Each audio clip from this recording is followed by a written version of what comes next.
আমরা এখানে আজকে ঢাকা থেকে আসছি একটা দুঃখজনক দুর্ঘটনার কারণে, যেটা অত্যন্ত তুচ্ছ, কিন্তু সেই তুচ্ছ ঘটনাটি ঘিরে আজকে সারা পার্বত্য অঞ্চলে, বিশেষ করে রাঙামাটি এবং খাগড়াছড়িতে ঘটে গেল, অনেকগুলো প্রাণ নষ্ট হলো। সেটা অত্যন্ত দুঃখজনক। আমি ভেতরে অনেকক্ষণ ধরে আমার বক্তব্যের মধ্যে ছিল যে খাগড়াছড়ির সঙ্গে আমার সম্পর্ক 1992 থেকে খাগড়াছড়ির সঙ্গে আমার সম্পর্ক তৈরি হয়। বৈশাখীতে আসছিল, তোমাদের যে অনেকগুলো তরকারি দিয়ে একটা সবজি দিয়ে তরকারি হয় পাঁচন, সেই পাঁচন খেয়ে গেছি বৈশাখী অনুষ্ঠানে। তারপরে এপ্রিল আসলে আমি উসখুস করি যে কখন আমি বৈশাখীতে যাব।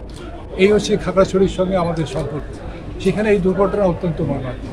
আমাদের আবেদন ছিল, দাবি ছিল যে আমরা খাগড়াছড়িকে সেই সুন্দর পরিবেশ আবার ফিরিয়ে আনবো।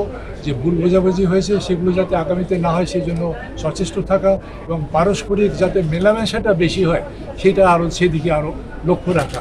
যে কোনো, এবং তার আমি সাংস্কৃতিক মেলামেশার দিকে বেশি জোর দিয়েছি, যেহেতু একসময় একটা ব্যান্ড ছিল, তোমরা কম বয়সে বলতে পারবে, এই খাগড়াছড়ি থেকে সম্ভূত হয়েছিল। তারা সারা বাংলাদেশ তাদেরকে সম্বর্ধনা জানিয়েছিল, এত তাদের পরিচিতি ছিল। তো সেই খাগড়াছড়ি কেন আজকে এই দুর্ঘটনা ঘটল? যে আপনারা হচ্ছেন সমাজের চোখ, রাষ্ট্রের চোখ, আপনারা এই আনাচে কানাচে খবর রাখবেন। আর যখনই দেখবেন যে কোনো গুজব ছড়ানো হচ্ছে, যেহেতু এখন এই যে সোশ্যাল মিডিয়া, এটার যেমন উপকারিতাও আছে, অপকারিতাও বেশি। সে অপকারিতা আমরা এখন দেখলাম, ভিন্ন জায়গার ছবি এনে অনেকের জন্য দেখানো হচ্ছে বাংলাদেশে রাঙামাটিতে এটা ঘটেছে, খাগড়াছড়িতে এটা ঘটেছে। কিছু আমার কাছে মনে হলো যেন মণিপুরের সেই ছবিগুলো এখানে কিছুটা ফটোশপিং করে দেখানো হয়েছে।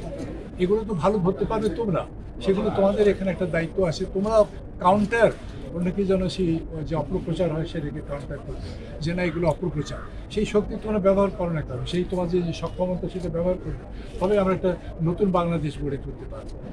এবং সেই দিকে আমরা সকলে আগাই, এবং সেখানে সাংবাদিকদের সবচেয়ে বড় একটা ভূমিকা আছে।